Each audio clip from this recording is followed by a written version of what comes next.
Hey everybody, I'm Miss Bizz and I'm back with another quick and easy guide to crafting in Elder Scrolls Online. This time around, we're going to be taking a quick look at blacksmithing. This guide is just intended to get you started, only tells you the basics. If you're looking for something a little more detailed or it's totally your first MMO and you have no idea, you probably want to check out my extended blacksmithing guide. The blacksmithing craft in Elder Scrolls Online is how you're going to make heavy armor and metal weapons.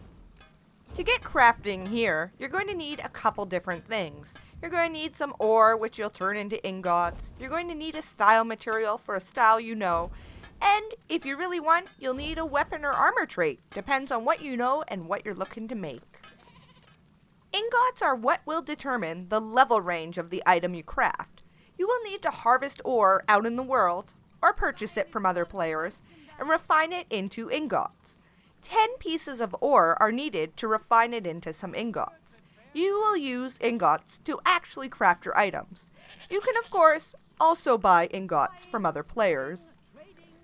A style stone is needed to craft an item. You will need a style stone that is used for a style you already know. You start the game knowing your own racial style, and can find motif books or pages elsewhere in the world to learn different styles. You can purchase a special style stone called a mimic stone in the crown store, which you can use to craft an item in any racial style you already know.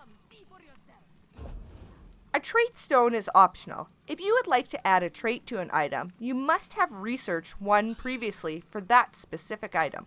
As well, you'll need the appropriate trait stone. To learn more about what traits are available or how to research them, you can check out my other guides.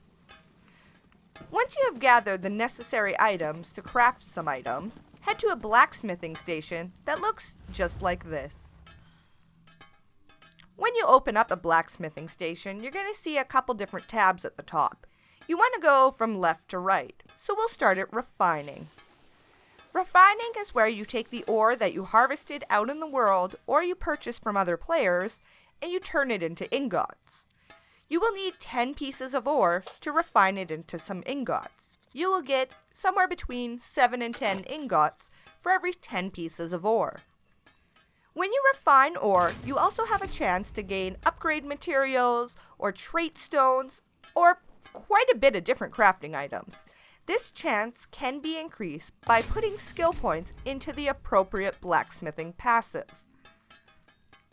Next up, we're actually going to craft something. To start crafting something, head to the Creation tab. To craft an item, first you have to select if you want to make a weapon or if you want to make some heavy armor.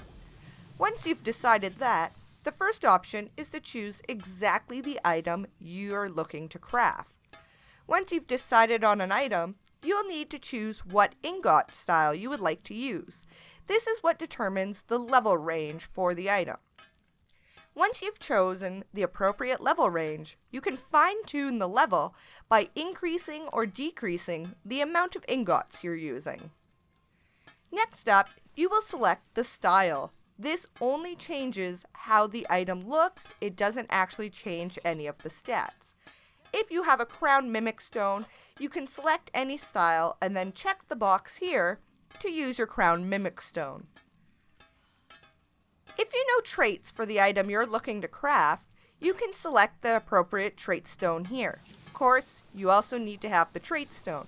Remember, all crafting materials that are already in your bank are available to you while you're at a crafting station. They don't actually need to be in your bag. Once you're done selecting exactly the item you would like to craft, just press R and craft it. There you go, we just made a dwarven dagger. The next tab in the blacksmithing screen is Deconstruct.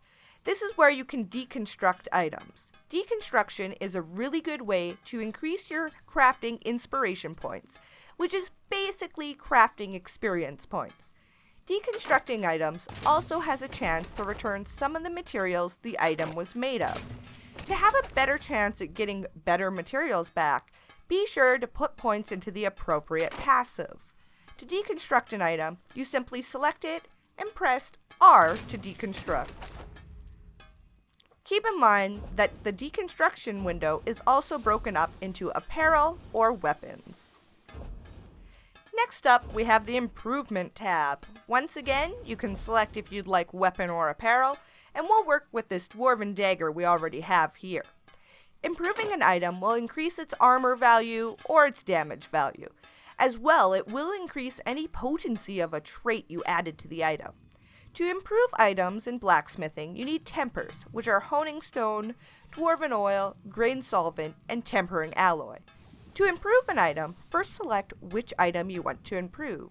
You can now add tempers to increase the chance of your improvement working.